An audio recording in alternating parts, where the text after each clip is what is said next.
اور تمام T V channels اور ان کی فوٹیجز اس بات کی گواہ ہیں۔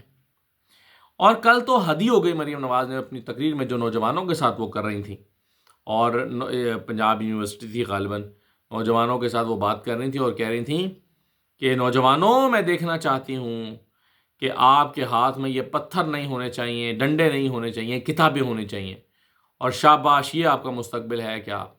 بھئی نوجوانوں کے ساتھ تو مخاطب ہونا مریم نواز کو چھوڑ دینا چاہیے، کیونکہ نوجوان تو نون لیگ کے ہاتھ سے نکل چکے ہیں، نوجوان نکل چکے ہیں۔ نوجوانوں پر جتنا ظلم و ستم کیا گیا ہے، جتنے ان پر پرچے کیے گئے ہیں، جتنا ان پر میں پہلے بتا چکا، اس کے بعد نوجوان تو کوئی ہمدردی نون لیگ سے نہیں رکھتا، جو گراؤنڈ پر ہم دیکھتے ہیں، جو گراؤنڈ پر ہمیں نظر آتی ہے۔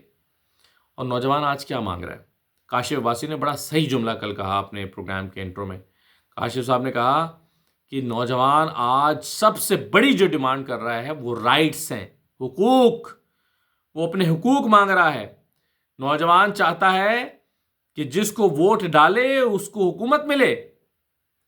پہلے نوجوان مقتدرہ کی طرف دیکھتا تھا، لوگ مقتدرہ کی طرف دیکھتے تھے کہ کس پر ہاتھ رکھا ہے، جس پر ہاتھ رکھتے تھے اس پر ہاتھ رکھ دیتا تھا، اس کو ووٹ کر دیتا تھا اور مزاحمت نہیں کرتا تھا۔ نوجوان بدل گیا ہے، نوجوان کہتا ہے جسے میں ووٹ ڈالوں اس کو حکومت ملنی چاہیے، وہ میرا نمائندہ ہونا چاہیے، وہ میرا ترجمان ہونا چاہیے، اس کے پاس طاقت ہونی چاہیے جسے میں نے ووٹ کیا ہے۔ نوجوان کیا مانگ رہا ہے؟ نوجوان مانگ رہا ہے احتجاج کرنے کا حق۔ اگر وہ احتجاج کرنا چاہتا ہے اس کے راستے میں رکاوٹ نہ ڈالی جائے، اس کو آنسو گیس کے شیل نہ مارے جائیں۔ نوجوان کیا مانگ رہا ہے؟ آج نوجوان اپنا سیاسی حق مانگ رہا ہے، سیاسی شعور جو اس نے حاصل کیا ہے اس کا عملی طور پر اطلاق مانگ رہا ہے۔ اور دیکھیے وہ اپنے سیاسی جد و جہد کے ساتھ اپنے حقوق منوانا چاہتا ہے، اور آپ یہ حقوق اس کو نہیں دینا چاہتے۔ مریم نواز صاحبہ، جو سیاسی جد و جہد ہے یہ بھی جمہوری معاشرے کا حصہ ہے۔ نوجوان ہمیشہ سیاسی جد و جہد کرتے ہیں جب انہیں سیاسی شعور ملتا ہے اور وہ اپنے شعور کے مطابق فیصلہ کرنا چاہتے ہیں، آپ ڈنڈے کے زور پر ان کو روکنا چاہتے ہیں۔ نوجوان چاہتا ہے کہ اس کے گھر کی دیوار نہ پھلانگی جائے، نوجوان چاہتا ہے کہ اگر وہ آپ سے مختلف رائے رکھتا ہے اس کے گھر میں داخل نہ ہوا جائے، نوجوان چاہتا ہے کہ اگر وہ آپ کو ووٹ نہیں کر رہا اور کسی اور کے لیے ووٹ کرنا چاہتا ہے تو آپ اس کے گھر میں گھس کر اس کی بہن کو، بیوی کو تھپڑ نہ ماریں۔ نوجوان چاہتا ہے کہ اس کی ٹریس پاسنگ نہ ہو۔ آج نوجوان اپنے حقوق مانگ رہا ہے۔ اور دیکھیے جو نوجوان آج، آپ کہتی ہیں آپ کے ہاتھ میں کتاب ہونی چاہیے، آپ کے ہاتھ میں قلم ہونا چاہیے، مریم صاحبہ نے کل یہی فرمایا نا نوجوانوں سے خطاب کرتے ہوئے۔ تو نوجوان انٹرنیٹ کی ایکسیس مانگ رہا ہے، نوجوان کہہ رہا ہے کہ میں نے تعلیم حاصل کی ہے، مجھے اب اس کی اپلیکیشن کرنی ہے، مجھے اب اپنے سافٹ ویئر ڈیولپمنٹ کا کام کرنا ہے، میں نے تو تعلیم حاصل کی ہے، مجھے اس کو اپلائی کرنا ہے، مجھے انٹرنیٹ چاہیے، اور آپ اس کو انٹرنیٹ دینے سے انکاری ہیں، آپ اس کو انٹرنیٹ نہیں دینا چاہتے۔ تو مریم صاحبہ، نوجوان بدل چکا ہے اور آپ کے ہاتھ سے نکل چکا ہے، اس حقیقت کو تسلیم کر لینا چاہیے۔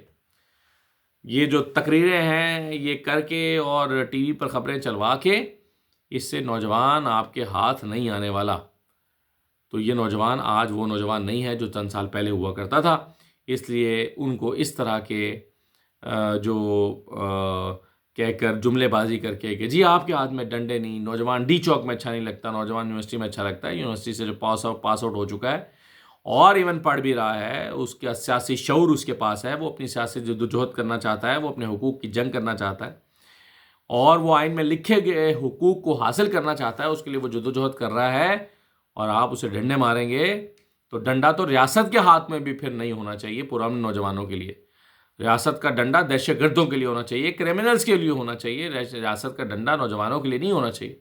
نوجوان آپ کے ہاتھ سے گیا، یہ بات میں کنوکشن کے ساتھ اس لیے کہہ رہا ہوں کہ میں گراؤنڈ پر دیکھتا ہوں، نوجوانوں سے ملتا ہوں، ان کی رائے لیتا ہوں، اور 2008 اور 8 فروری 2024 کا الیکشن میرے سامنے ہے، جس میں نوجوانوں نے تو، بزرگوں نے ووٹ کیے، عورتوں نے ووٹ کیے، نوجوانوں نے ووٹ کیے، میں اور خواتین آپ کے ہاتھ سے نکل چکی ہیں مریم صاحبہ، گھروں میں بیٹھی خواتین، دیہات میں بیٹھی خواتین ہاتھ سے نکل چکی ہیں۔ 8 فروری کو الیکشن تھے، 7 فروری کے انتخابات کی رات کو 92 پر ایک ٹرانسمیشن چل رہی تھی، اس میں نے ایک جملہ کہا تھا، میرے کچھ ساتھی کہہ رہے تھے کہ نوجوان پی ٹی اے کے لیے ووٹ کرے گا، اور میں نے ان سے کہا تھا کہ نوجوان تو کرے گا، خواتین سرپرائز کریں گی، اور وہی ہوا، خواتین نے بڑی تعداد میں نکل کر عمران خان کو، تحریک انصاف کو ووٹ کیا تھا۔ تو نوجوان بھی ہاتھ سے گیا، خواتین بھی ہاتھ سے گئیں. مجھے نہیں پتا کہ اب کیا صورتحال آپ کو ووٹ دینے والے کون بچے ہیں.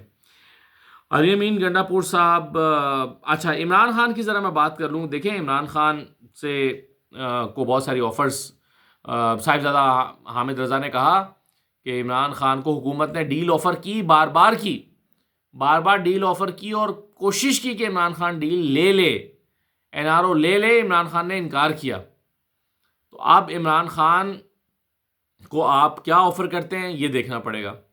یعنی کیا عمران خان کے صرف وعدوں سے ٹل جائے گا کہ بھی خاموش بیٹھو، باہر نکال دیں گے، ابھی 8 فروری کے مینڈیٹ کی بات نہ کرو، چپ کر جاؤ، جلسے جلوس نہ کرو، حکومت کو ڈی ریل نہ کرو، لانگ مارچ نہ کرو، نکال دیں گے. کیا عمران خان ان وعدوں سے بات مان جائیں گے؟ مجھے نہیں لگتا. مجھے لگتا ہے کہ عمران خان چاہیں گے کہ عملی طور پر کچھ دیں، عملی طور پر تحریک انصاف کو ریلیف دیں، تحریک انصاف کے لیے کچھ کریں، کارکنوں کو چھوڑیں، رہائی عمل میں لائیں، الیکشن کی تاریخ کا اعلان کریں، لائحہ عمل پورا دیں، اداروں کو انوالو کریں. عمران خان یہ سب چاہتے ہیں اور اس کے بغیر مجھے اب یہ ہوتا ہوا نظر نہیں آ رہا. تو یہ اس کے علاوہ کوئی چارہ بھی نہیں ہے. علی امین گنڈا پور نے وزیر اعظم کو خط لکھا کل، اور اس میں انہوں نے کہا کہ اسلام آباد میں پشتونوں کے خلاف جو آپریشن ہو رہا ہے اس کو فوری طور پر روکا جائے. اس پر یہ خط بنیادی طور پر بطور احتجاج لکھا گیا ہے، رجسٹر کرانے کے لیے کہ آپ پشتونوں کے خلاف کریک ڈاؤن کر رہے ہیں، اور کر رہے ہیں.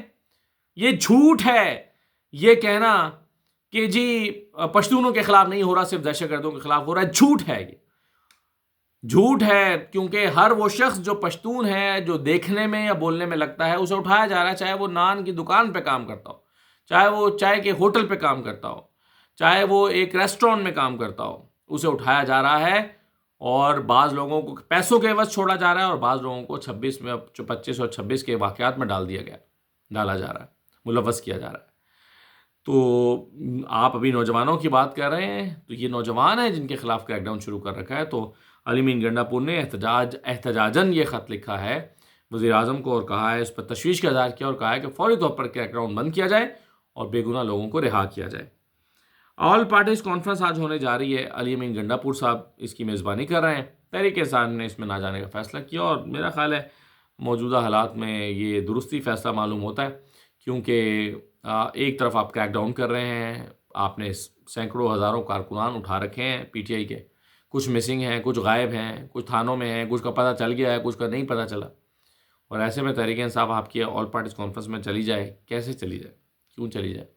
تو تحریک انصاف کا فیصلہ کہ وہ اس آل پارٹیز کانفرنس میں شرکت نہیں کریں گے، موجودہ حالات کے تناظر میں یہ ٹھیک لگتا ہے.